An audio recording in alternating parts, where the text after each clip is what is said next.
দিনটা ছিল খুবই অমাবস্যার রাত। সেদিন কৃষক ভাই একটা গাছতলায় বসে আছে। সেদিন সে একটু বাতাস খাওয়ার জন্য এই জায়গাটা একটু আলোর পাশে বসেছে, কিন্তু সে বুঝতে পারেনি যে তার সাথে একটু পরে একটা অবিশ্বাস্য ঘটনা ঘটিয়ে যাবে। পর হঠাৎ করে কৃষক ভাই লক্ষ্য করলো তার সামনে একটা লোক পুলিশের জামা গায়ে দিয়ে তার দিকে হেঁটে আসছে। সে ভয় পেয়ে যায় এবং তার দিকে এক নজরে তাকিয়ে থাকে। পুলিশটার হাতে ছিল বড় একটা লাঠি। মনে হচ্ছে খনি গিয়ে কৃষক ভাইয়ের মাথা বাড়িয়ে একটা বাড়ি মারবে। তারপর সে দাঁড়িয়ে যায় ওইখানে। এ কে তুই? তুই এখানে একা একা রাত বাজে 12টা কি করিস? তুই কে? কোথা থেকে এসেছিস বল। তা শোনার পর কৃষক ভাই একটু থেমে যায়। আর বাড়ি এই এলাকার চারপাশে একখানে। আমি এখানে আমার বন্ধুর সাথে একটু হাঁটতে এসেছি। বন্ধুটা হঠাৎ চলে যাওয়ায় একা একা ভালো লাগছিল না, তাই বসেছি। তাই বলে তুই না জেনে এখানে বসবি? তুই কল্পনাও করতে পারবি না যে এখানে কে থাকে। কি বলছেন আপনি? এখানে আবার কে থাকবে? এখানে তো কাউকে দেখতে পাই না এত রাতে। আপনি কি বলছেন আগাগোড়া কিছুই বুঝতে পারছি না, খোলসা করে বলুন। আমি আপনার কথা পেঁচানো কথা বুঝতে পারছি না, তাই আপনি ওইখানে বসে কথা বলুন। তারপর সে তার কথায় ওইখানে লাঠিটা নিয়ে বসে পড়ে। লাঠিটা পাশে রাখিও না, তার হাতে লাঠিটা থাকে। পুলিশ কাকু ওইখানে বসে পড়ে লাঠিটা নিয়ে। তারপর সে তার জীবনের কথাগুলো বলা শুরু করে। কি হলো, চুপ হয়ে গেলেন কেন? কিছু তো বলুন, কি হয়েছে? আপনি এসে আমার উপর রাগটা দেখালেন, তাড়াতাড়ি বলুন না। পুলিশ কাকু অনেকক্ষণ চুপ ছিল।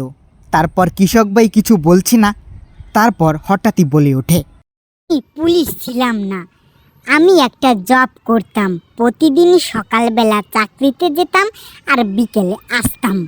একদিন আমি বউকে বিদায় জানিয়ে অফিসে যাচ্ছি। তখন আমার অফিসে যেতে 2টা জঙ্গল পেরিয়ে যেতে হয়। ও ঠিকঠাক করে সব কিছুই হচ্ছিল, কিন্তু বুঝতে পারিনি ওই দিন আমার শেষ দিন হবে। সেদিন আমি খুব ভালোভাবে সেজেছিলাম।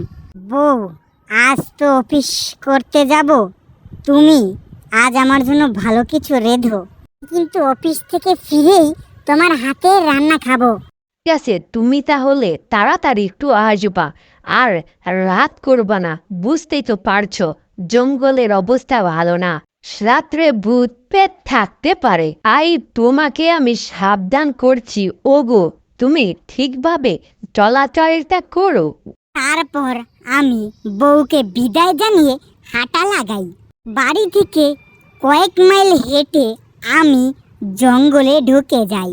হাঁটতে হাঁটতে পা ব্যথা, গলাটা শুকিয়ে গেছে, চারপাশে নীরব, বাড়ি ঘরে নেই বললে চলে। আমি পরে জঙ্গলটা পার করে অনেক কষ্টে দূরে একটা বাড়ি দেখতে পাই। এই বাড়ির কাছে যাব ভাবছি, কিন্তু জঙ্গলটা পার করতে করতে অনেক কষ্ট হয়ে যায় আমার। দূরে একটা বাড়ি দেখা যাচ্ছে, ওইখানে গিয়ে পানির পিপাসাটা মেটে ফেলি। তারপর পরের কাজগুলো করব, না হলে সন্ধ্যা হয়ে যাবে। এ কথাটা বলে আমি আবার হাঁটা লাগাই। সন্ধ্যা হওয়ার আগে ওই বাড়িটায় ঢুকে বাড়িতে লোককে ডাকতে থাকি। পথ মোটে শেষ হয় না। কে কে আছেন? কে কোথায় কি আছেন ঘরে? আমার জল পিপাসা পেয়েছে, একটু বের হন, জল খাবো।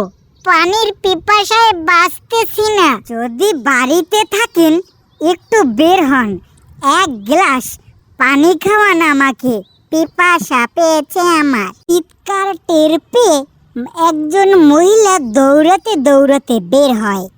আপনার কি হয়েছে? এত সারের মতো চেঁচাচ্ছেন কেন? ঘরের মধ্যে টিকতে পারছি না, টিকপাক টিরপি। কোথা থেকে উজবুক এসে একেবারে বিরক্ত করছেন? তার কি লাগবে?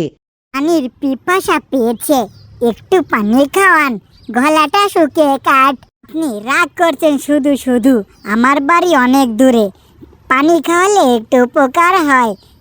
একটু পানি খাওয়ান না আপা, একটু পানি, আর বেশি কিছু চাই না। আপনি তো সরল সোজা মনে হচ্ছে, এরকম করলে কি হবে বলুন?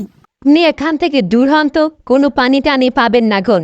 এখানে এখন কোনো পানি নেই, আপনি খালি বিরক্ত করেন।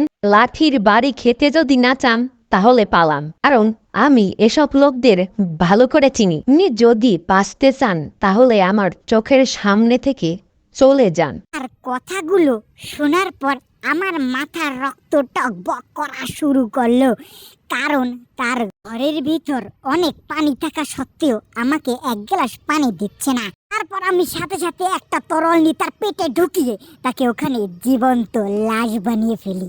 মাথাটা এত গরম হয়ে গেছিল যে আমি কি করছি আমি নিজেও বুঝতে পারি না।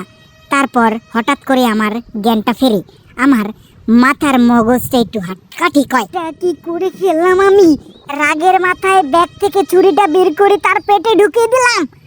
পুলিশ দেখলে আমাকে জেলে ভরে দিবে, এখান থেকে পালাতে হবে। সোজা রাস্তা ধরে পালাই, পানি টানি পরে খাওয়াবো। ওরে কত বড় একটা কাজ করে ফেলেছি, একজন মানুষকে খুন করে ফেলেছি। তা যদি কেউ দেখে ফেলে আমি শেষ, আমাকে তো একেবারে পেটিয়ে চামড়া তুলবে। তারপর আমি ওখান থেকে জোরে দৌড় দিয়ে পালিয়ে যাই। তারপর লাশটা ওইখানে পড়ে থাকে, একেবারে জীবন্ত লাশকে মেরে কুচকুচ করে ওখানে থুয়ে গেছি। লাশটা ওইখানে পড়ে থাকলেও ওইখান থেকে আমি জোরে পালিয়ে একটা জায়গায় এসে একটু জিরাই, কারণ আজ একটা বড় কাম করে ফেলেছি, একটা মানুষকে মেরে ফেলেছি। তারপর আমি এইখানে কিছু সময় জিরিয়ে মাথাটাকে ঠান্ডা করে তারপর ওইখান থেকে বাড়ি যাওয়ার উদ্দেশ্যে রওনা হব ভাবছি। এই রাতে ওইরকম একটা ঘটনা কেউ যদি কারো চোখে পড়ে তাহলে আমি শেষ। আমি তারপর হাঁটতে হাঁটতে ওখান থেকে চলে যাই। তারপর আমার হাতের মোবাইলটাও চার্জ ছিল না যে কারোর সাথে যোগাযোগ করব। একটা ফাঁকা জায়গায় এসে আমি দাঁড়িয়ে পড়ি একটা বড় সাউন্ডের পিয়ে। মনে হচ্ছে কেউ আমাকে ডাকছে বা অনুসরণ করছে। দেখতে পাই আমার সামনে থেকে সেই লাশটা একেবারে আমার পায়ের কাছে এসে পড়ছে। আমি একেবারে ভয় পেয়ে যাই, সেই লাশটা কিভাবে আমার পায়ের কাছে এলো। আমি একেবারে পাউটাও কাঁপতে থাকি, আমার হাঁটার বা একটা দৌড় দেওয়ার মনে জোর নেই। লাশটা আমার পায়ের কাছে এসে বসে থাকে, আমি তো একেবারে কাঁপতে থাকি এবং আমি কি করব ভাবতেও পারছি না। এ কি, আমার পায়ের কাছে লাশটা কি করে এলো? এখন আমি কি করব? এই লাশটা যদি এখন আমাকে কি ফেলে দিতে হবে? আমি এখন একা একা কি করব এখন? পর লাশটা ওইখানে দাঁড়িয়ে যায়, দাঁড়িয়ে যাওয়ার পর কিছুই বলে না। তারপর আমাকে ওইখানে শূন্য ভাসিয়ে উপরে নিয়ে যায়। আমি চিৎকার করতে করতে ওইখানে মারা পড়ি। এটা পুরোপুরি বলার পর সে দাঁড়িয়ে পড়ে, আমি ভয় পেয়ে যাই, কি হলো আর আবার। তারপর আমিও এখানে বসে থাকি না, দাঁড়িয়ে যাই। এবার শুনছিস তো কি বললাম? আমি আর বেঁচে নেই, এখন লাশ হয়ে আছি। আমার বুকটা কাঁপতে থাকে, হাতে তরোয়াল, চোখ দুটো সাদা। আমি আর বসে থাকতে পারি না, খুব জোরে ওখান থেকে পালিয়ে যাওয়ার চেষ্টা করি। এ আমাকে পিছ থেকে ডাকতে থাকলেও আমি খুব জোরে দৌড়াই। দৌড়াতে দৌড়াতে আমি আমার বাড়িতে চলে যাই। এই জঙ্গলটা পার হয়ে পরের জঙ্গলটা পার করে আমি সোজা দৌড়। আমাকে পিছ থেকে যতই ধাক করুক আমি একবারে এক নজরে দৌড়াতে দৌড়াতে আমি চলে যাই।